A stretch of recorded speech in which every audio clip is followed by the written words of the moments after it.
rero ikindi novuga twokora hamwe n'ivyo, iri jambo iyi minsi tugiye kumara, ijambo ritubwira ngo uwiba ntakongere kwiba, harimwo no gusubiza. Erega Zakayo yarasubije ivyo yivye neza, yarasubije ivyo yivye. Hariho uwundi muntu atari Zakayo nzi nabonye yaje no kumbwira, yasubije ivyo yivye. Yari afise amafaranga kuri konte, yivye, yumva ijambo ry'Imana rimucumita mu mutima, abura amahoro igihe cyose mu gatondo, akabura amahoro. Uwo muntu acagenda kubwira umukozi w'Imana ati yamara jewe nta mahoro mfise, kuko amafaranga mfise nayo nivye, yakorera kuri diplome yivye, hanyuma afise n'amahera, urumva aratahura yuko n'amahera atunze arayo yivye. Uwo muntu aragenda abibwira umwungere wiwe, kubera ico gihe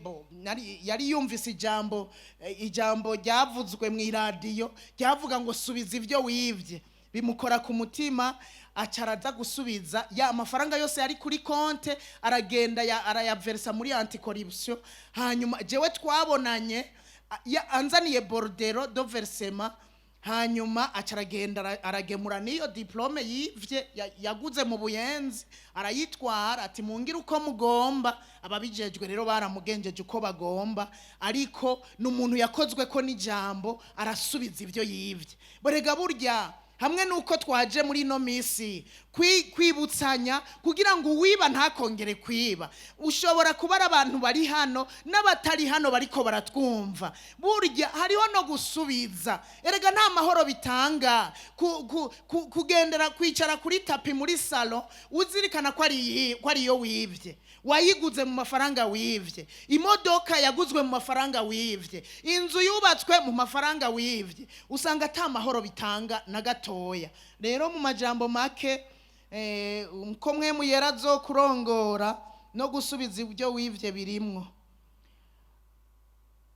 Rero gukunda amahera ngo tuyirukeko dukora ibyaha ibyo ari byo byose nibikabe mu ngeso zacu, biragahera. Abarundi n'abarundi kazi biragahera. Nimuze tubumbwe n'ivyo dufise. Uwufise ivyarya n'ivyo yambara bimubumbe. Reka kuza kurondera nk'ivyo abandi bambara, reka kuza kurondera nk'uko abandi bameze, reka kurondera imodoka nk'iy'abandi, reka kurondera amazu nk'ay'abandi. Ivyo ufise bikubumbe, kuko hari abarondera nk'ivy'abandi, kumera nk'abandi. Urya twariganye, urya twaravanye hahandi, urya vyagenze uku, bagaca barondera kumera nk'abandi, bagaca barondera inzira zose bocamwo kugira ngo baronke amahera nabo bamere nk'uko abandi bameze. Abandi n'abandi, wewe ni wewe. Reka kwiba kugira umere nk'uko abandi bameze, kandi urubanza ni kubwawe ku gatwe kawe. Uzobazwa n'Imana ivyo wivye, abazwe ku gatwe kiwe. Wopfa umurya bike ukaryama kare,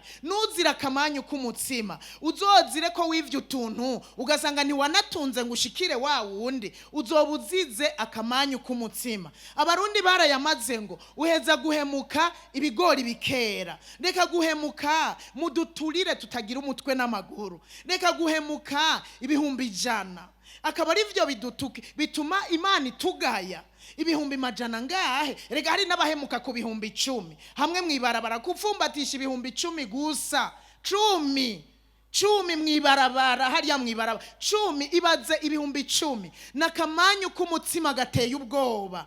Ugoke uhemuke. Rega haje ijisho ry'Imana riba ririko rirakubona. Hari uvuga ngo shefu ntambona, shefu nakubona nivyo, ariko ijisho ry'Imana rirakubona. Kandi vyejo ntavyuzi, kuzopfejo kube ntavyuzi. None uzogende uje muri gehinomu uzize ibihumbi 10 naho vyo bijana, naho wowe umuriyoni, naho wowe muri yaridi. Twabosomye ngo amafaranga arahera, kandi amafaranga arahera, ariko igihe mu kibi ntigihera. Niwahemukira umuntu kubw'amahera, nagira ndakubwire ngo azohera, ariko cya gihe mu kibi nikizohera. Uzomubona umaramare, umubona ukogwe n'isoni, bize biragaruka uvyibuka umaramare.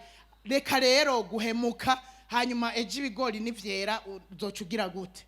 Imana idufashe cyane, Imana idufashe cyane.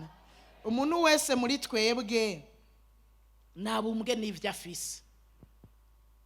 tubumbwe n'ivyo dufise by'ukuri, tubumbwe n'ivyo dufise, kandi dufise ibyo kurya n'ivyo twambara. Ivyo biba bikwiriye, ivyo biba bikwiriye. Tureke kurondera ibimeze nk'ivy'abandi ngo dusange twahemukiye Imana, duhemukire abarongozi, duhemukire igihugu. Guhemukira igihugu, mbega guhemukira igihugu ico kintu tuzogikizwa nande? Umuntu ahemukiye igihugu, ico kintu yogikizwa nande?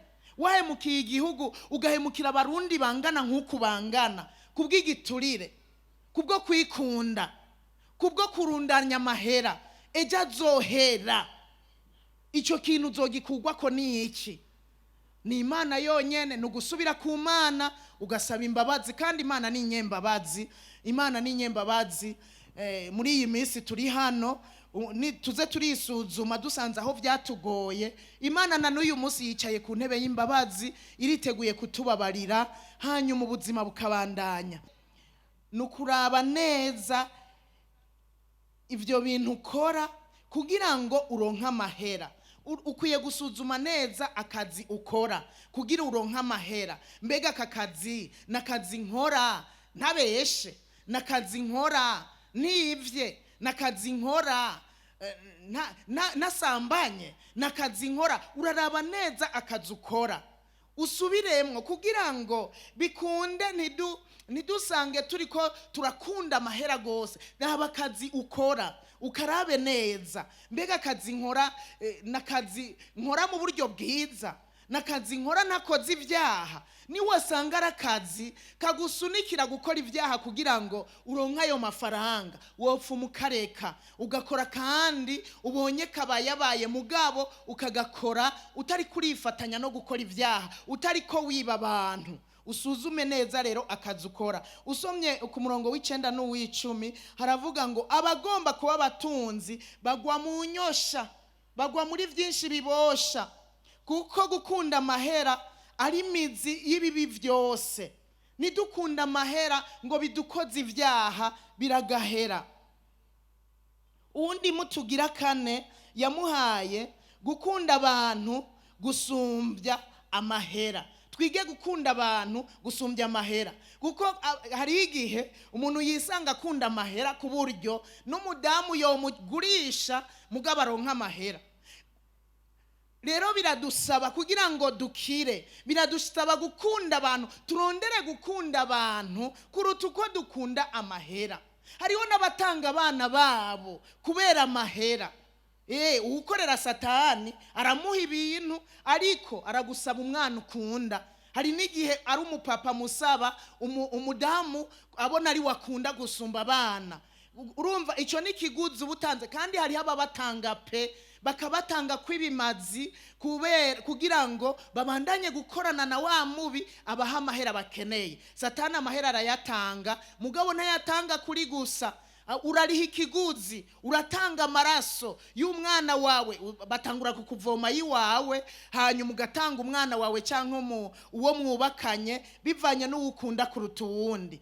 Rero kunda abantu, muze dukunda abantu gusumba uko dukunda amahera, kuko hari umuntu ashobora gukora icyo ari cyo cyose mugabo amahera akayaronka, akakwica mugabo amahera akayaronka. Uwo muntu mwumva yoba akunda abantu, akakwica agakora ibishoboka kugira ngo aronke amahera.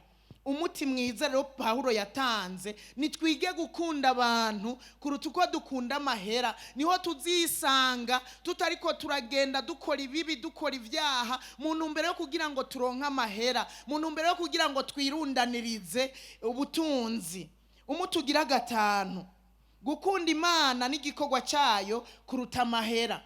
Nimuze dukunda Imana kuruta amahera, dukunda igikorwa cyayo kuruta amahera. Ivyo bizodufasha kutagwa mu nyoshambi, ivyo bizodufasha kudasanga twakoze ivyaha mu ntumbero yo kurundarundanya ya mahera. Ivyo bizotubuza kwiba, twumve dutinye, twumve twubasha Imana kuko tusanzwe tuyikunda, biturinde kwiba.